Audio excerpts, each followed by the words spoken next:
여러분, 혹시 밤중에 갑자기 다리에 쥐가 나서 놀라 깬 경험 있으신가요? 나이 들어서 그런가 보다 하고 그냥 넘어가신 적도 있으실 겁니다. 하지만 어떤 경우엔 이 단순한 쥐가 우리 몸이 보내는 위험 신호일 수 있습니다.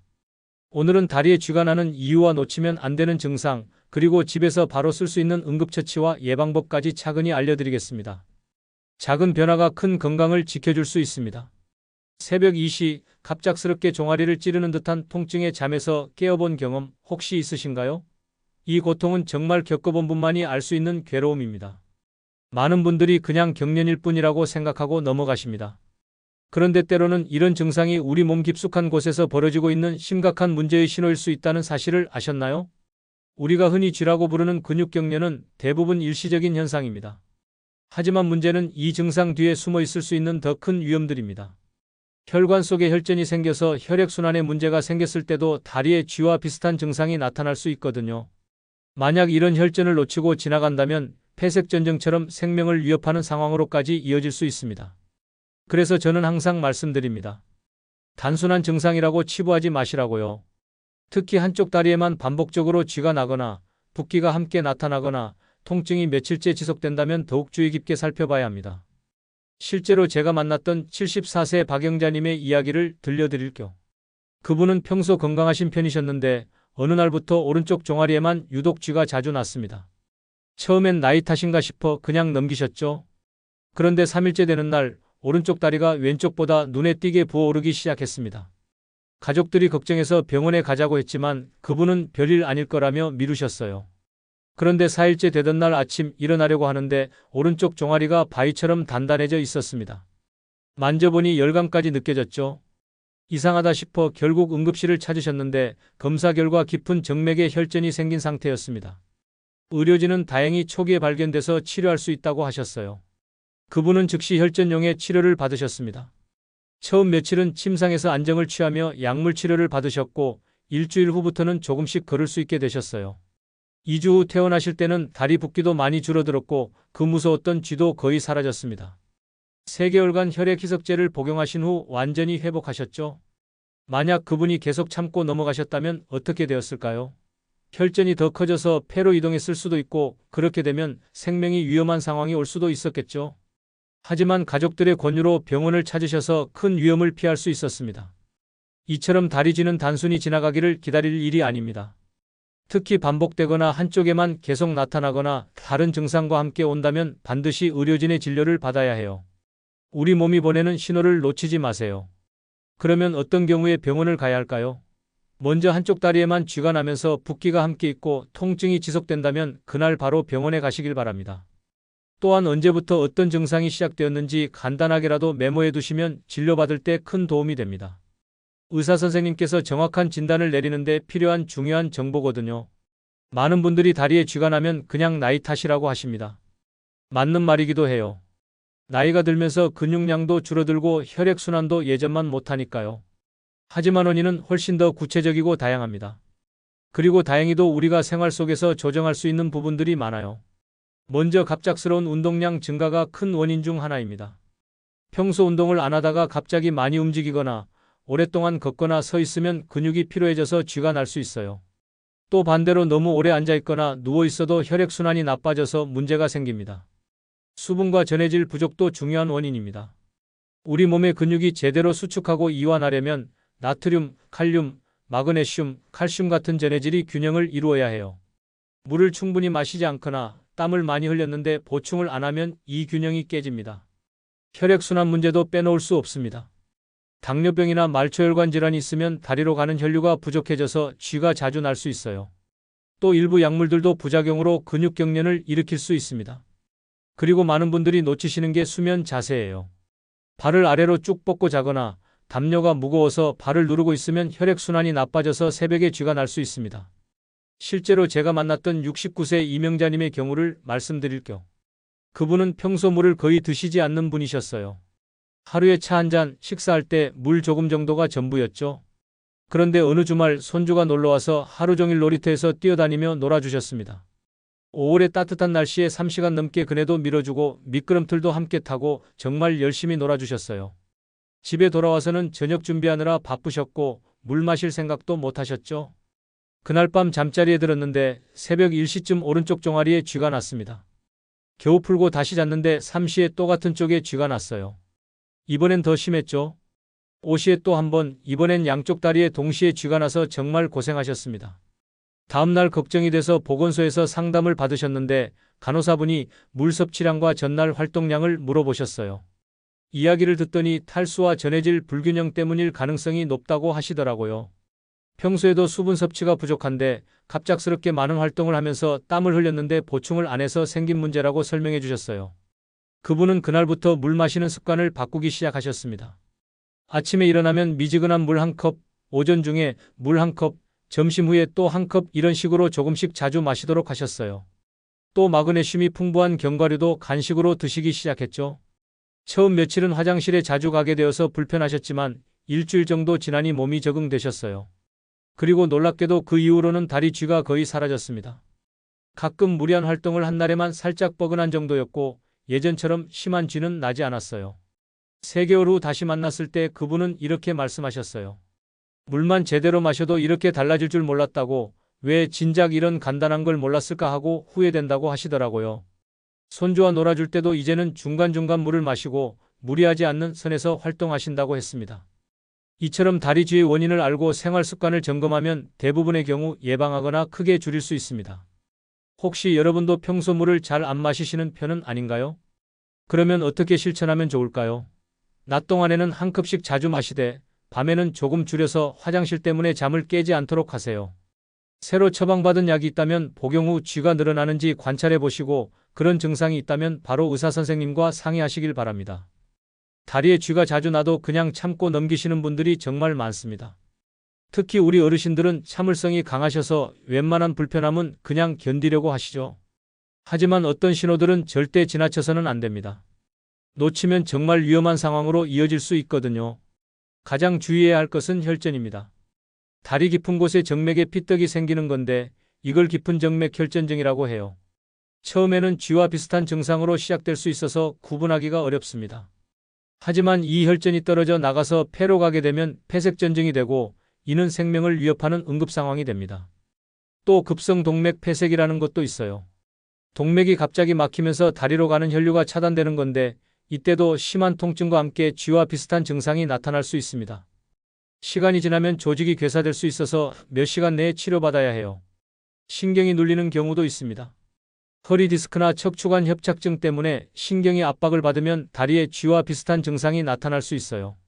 이런 경우도 방치하면 신경 손상이 진행될 수 있습니다. 그렇다면 어떤 증상들을 특히 조심해야 할까요? 우선 한쪽 다리에만 지속적으로 나타나는 증상들입니다. 또 붓기가 함께 있거나 다리 색깔이 변하거나 만져보면 열이 나거나 걸을 때 더 아프다면 주의해야 해요. 실제 사례를 하나 더 말씀드릴게요. 62세 정혜원 씨는 평소 사무직에서 일하시는 분이셨습니다. 코로나19 때문에 재택근무를 하게 되면서 하루 종일 컴퓨터 앞에 앉아 계셨죠. 운동은 거의 안 하시고 담배도 하루에 한 갑 정도 피우셨어요. 어느 날부터 왼쪽 종아리에 뻐근한 느낌이 들기 시작했습니다. 처음엔 오래 앉아 있어서 그런가 보다 하고 넘기셨어요. 그런데 23일 지나니까 왼쪽 다리가 오른쪽보다 조금 부어 보이기 시작했어요. 양말 자국도 왼쪽이 더 깊게 패였죠. 그래도 별거 아니라고 생각하고 계셨는데 일주일쯤 지났을 때 계단을 오르다가 갑자기 숨이 차기 시작했습니다. 평소에도 운동 부족이라 숨이 찬 적은 있었지만 이번엔 좀 달랐어요. 가슴도 답답하고 두근거렸거든요. 집에 와서 쉬어도 계속 숨이 가빠서 가족들이 응급실로 데려갔습니다. 응급실에서 여러 검사를 받았는데 흉부 컴퓨터 촬영에서 폐색전증이 확인됐어요. 왼쪽 다리 검사도 해보니 깊은 정맥 혈전증이 있었고 여기서 떨어져 나간 혈전이 폐로 간 거였습니다. 다행히 생명에 지장이 있을 정도로 큰 색전은 아니었지만 즉시 치료가 필요한 상태였어요. 혈전 용해제 치료를 받으시고 며칠간 중환자실에서 관찰을 받으셨습니다. 처음 이틀간은 호흡곤란이 계속되어서 산소도 공급받으셨고 다리는 압박 스타킹을 착용하고 혈액 희석제를 투여받으셨어요. 일주일 후 일반 병실로 옮기셨고 그때부터는 조금씩 걸을 수 있게 되었습니다. 2주 만에 퇴원하셨지만 6개월간 혈액 희석제를 복용하셔야 했어요. 그리고 금연을 하시고 규칙적인 운동도 시작하셨죠. 1년 후 만났을 때 그분은 완전히 회복되셨더라고요.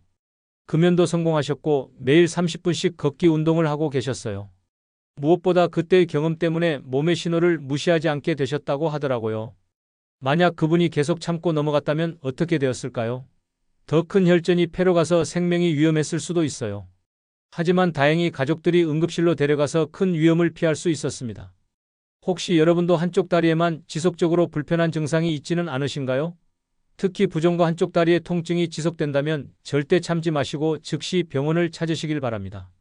그리고 평소 오래 앉아 계셔야 하는 분들은 일 시간마다 일어나서 조금이라도 걸어주세요. 앉아있을 때도 발목을 위아래로 움직여서 혈액순환을 도와주는 것이 중요합니다. 발목을 20회 정도 위아래로 움직이는 간단한 운동만으로도 혈류를 유지할 수 있거든요. 다리에 쥐가 났을 때 가장 괴로운 건 바로 그 순간의 극심한 고통입니다. 밤중에 갑자기 쥐가 나면 잠도 깨고 어떻게든 빨리 풀고 싶으시죠? 그런데 당황해서 잘못 대처하면 오히려 더 아플 수 있어요. 올바른 응급처치법을 알아두시면 훨씬 빠르고 안전하게 통증을 줄일 수 있습니다. 먼저 쥐가 왜 생기는지 간단히 이해해 보세요. 근육이 갑자기 수축하면서 이완이 안 되는 상태예요. 이때는 근육을 억지로 펴주고 혈액순환을 도와주는 것이 핵심입니다. 그런데 너무 급하게 하거나 무리하게 하면 근육이 손상될 수 있으니까 조금씩 천천히 해야 해요. 가장 먼저 시도해 볼 수 있는 방법은 입술 중앙 부분을 꼬집는 거예요. 인중 바로 아래쪽 위십술 중앙을 손가락으로 세게 꼬집어 주세요. 심술의 원리를 응용한 건데 다른 곳에 자극을 주어서 근육 경련을 완화시키는 방법입니다. 10초 정도 꼬집고 있으면 신기하게도 쥐가 좀 누그러지는 걸 느끼실 수 있어요. 그 다음에는 발끝을 몸쪽으로 당겨주세요. 종아리에 쥐가 났다면 발가락을 손으로 잡고 천천히 몸쪽으로 당기면 종아리 근육이 늘어나면서 경련이 풀립니다. 이때 너무 급하게 하지 마시고 조금씩 서서히 당기는 게 중요해요. 아프더라도 참고 1020초 정도 유지해 주세요. 그리고 나서는 종아리를 부드럽게 마사지해 주세요. 발목에서 무릎 방향으로 쓸어 올리듯이 마사지하면 혈액순환이 좋아져서 빨리 회복됩니다. 너무 세게 누르지 마시고 적당한 힘으로 5분 정도 해주시면 돼요. 발등에는 승산열이라는 지압점이 있어요. 발등의 가장 높은 부분, 엄지발가락과 둘째 발가락 사이에서 발목 방향으로 올라가다 보면 움푹 들어간 부분이 있어요. 여기를 엄지손가락으로 12분간 꾹꾹 눌러주시면 다리지 완화에 도움이 됩니다. 마지막으로 온찜질을 해주세요. 따뜻한 물에 적신 수건을 종아리에 올려놓거나 온열 패드를 낮은 온도로 설정해서 1015분 정도 해주시면 좋습니다. 단, 당뇨병이 있으신 분들은 감각이 둔할 수 있으니까 온도를 손등으로 먼저 확인하고 사용하세요. 또 다른 방법으로는 다리를 X자로 꼬는 방법도 있어요. 누운 자세에서 쥐난 다리를 반대편 다리 위로 올려서 X자 모양을 만들어주세요. 이렇게 하면 자연스럽게 근육이 늘어나면서 쥐가 풀리는 경우가 많습니다. 실제 사례를 하나 말씀드릴게요. 71세 오기남 씨는 아파트 경비 일을 하시는 분이었어요. 야간 근무를 서다 보니 오래 서 있거나 앉아 있는 시간이 길었죠. 어느 날 새벽 3시쯤 순찰을 돌다가 갑자기 양쪽 종아리에 동시에 쥐가 났습니다. 혼자서 경비실에 있었는데 정말 당황스러우셨어요. 처음에는 어떻게 해야 할지 몰라서 그냥 참고 계셨는데 통증이 너무 심해서 견딜 수가 없었어요. 그때 생각난 게 예전에 누군가한테 들었던 입술 꼬집기 방법이었습니다. 반신반의하면서 위십술 중앙을 세게 꼬집었는데 정말 신기하게도 쥐의 강도가 조금 줄어들었어요. 그러고 나서 의자에 앉아서 발끝을 천천히 몸쪽으로 당겨보니 더 나아졌습니다. 한쪽씩 번갈아 가면서 10초씩 당기고 다시 10초씩 당기기를 반복했어요. 5분 정도 지나니까 쥐가 거의 풀렸죠. 그런데 아직 근육이 뻐근하고 아팠어요. 그래서 종아리를 부드럽게 마사지해주기 시작했습니다. 발목에서 무릎 방향으로 쓸어 올리면서 5분 정도 했더니 훨씬 편해졌어요. 마지막으로 경비실에 있던 온열 매트를 종아리에 올려놓고 15분 정도 찜질을 했습니다. 그렇게 30분 정도 대처를 했더니 처음에 그 극심한 통증이 거의 사라졌어요. 다음 날까지 약간 뻐근한 느낌은 있었지만 일상생활에는 지장이 없을 정도였습니다. 그 이후로는 이런 방법들을 잘 기억해 두셨다가 쥐가 날 때마다 차례대로 시도하신다고 하더라고요. 몇 개월 후 다시 만났을 때 그분은 이렇게 말씀하셨어요. 응급처치 방법을 알아두니까 쥐가 나도 그렇게 무섭지 않다고. 예전에는 쥐가 나면 어떻게 해야 할지 몰라서 더 스트레스를 받았는데 이제는 차근차근 대처할 수 있어서 마음이 한결 편하다고 하시더라고요. 혹시 여러분도 밤중에 갑자기 쥐가 나서 당황한 경험이 있으시다면 이런 방법들을 차례대로 시도해보세요. 중요한 건 당황하지 말고 천천히 하는 것입니다. 집안 침실 벽이나 침대 옆에 입술 꼬집기, 발끝 당기기, 온찜질 순서를 간단히 메모해서 붙여두시는 것도 좋습니다. 급한 상황에서는 기억이 잘 안 날 수 있거든요. 그리고 당뇨병이 있으신 분들은 온찜질할 때 온도를 손등으로 꼭 먼저 확인하시길 바랍니다. 감각이 둔해져 있을 수 있어서 화상을 입을 위험이 있거든요. 다리에 쥐가 반복되면 밤잠을 설치게 되고 그러면 낮에 피로감이 쌓이죠. 또 언제 또 쥐가 날까 걱정도 되고 불안감도 생깁니다. 하지만 다행히도 예방은 생각보다 단순한 생활습관 개선에서 시작할 수 있어요. 거창한 운동이나 특별한 치료가 아니라 일상 속 작은 변화만으로도 쥐를 크게 줄일 수 있습니다. 먼저 수면 환경과 자세를 점검해 보세요. 많은 분들이 모르시는데 잠잘 때 자세가 쥐 발생에 큰 영향을 줍니다. 발을 쭉 뻗고 엎드려 자거나 무거운 이불이 발을 누르고 있으면 혈액순환이 나빠져서 새벽에 쥐가 날 수 있어요. 또 너무 차가운 환경에서 자는 것도 근육을 경직시킬 수 있습니다. 수분 섭취는 정말 중요합니다. 우리 몸의 근육이 제대로 작동하려면 충분한 수분과 전해질이 필요해요. 특히 마그네슘, 칼륨, 칼슘 같은 무기질이 부족하면 쥐가 자주 날 수 있습니다. 하지만 너무 많이 마시면 밤에 화장실 때문에 잠을 깰 수 있으니까 적절한 타이밍이 중요해요. 규칙적인 스트레칭도 큰 도움이 됩니다. 특히 종아리와 발목 주변 근육을 부드럽게 늘려주면 쥐를 예방하는 데 효과적이에요.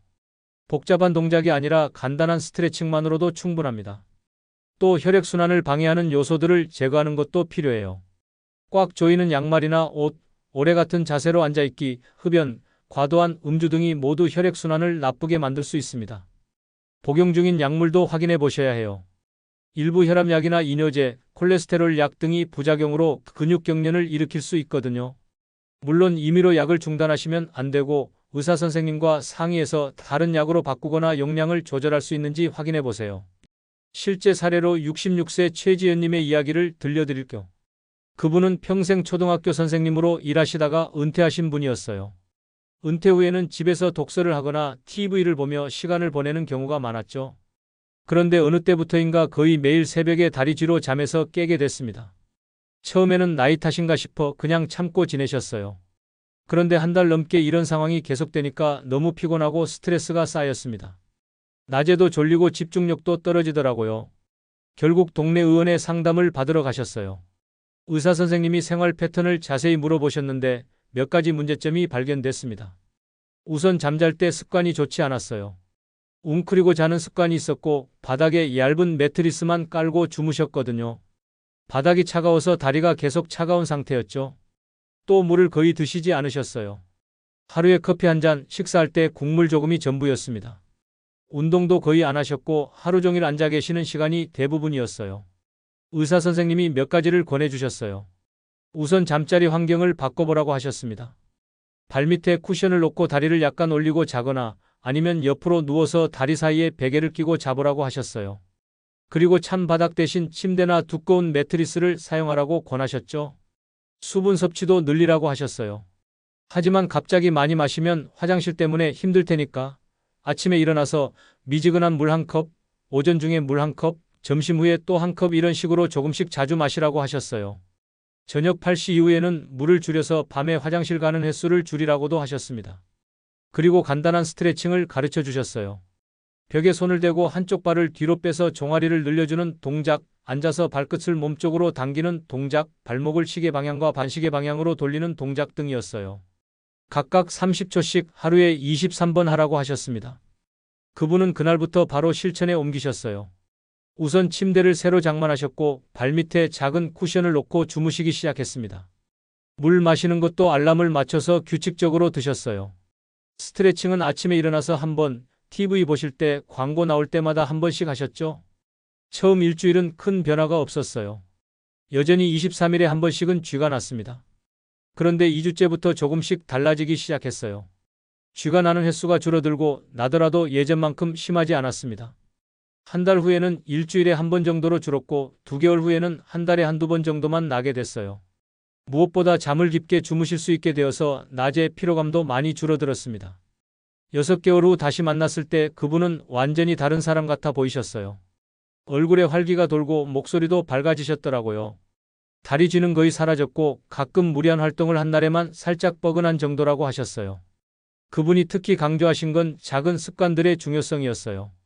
물 한 잔 더 마시기, 30초 스트레칭, 잠자리 환경 바꾸기 같은 정말 사소한 것들인데 이런 것들이 모여서 큰 변화를 만들어낸다는 걸 몸소 경험하셨다고 하더라고요. 그러면 구체적으로 어떻게 실천하면 좋을까요?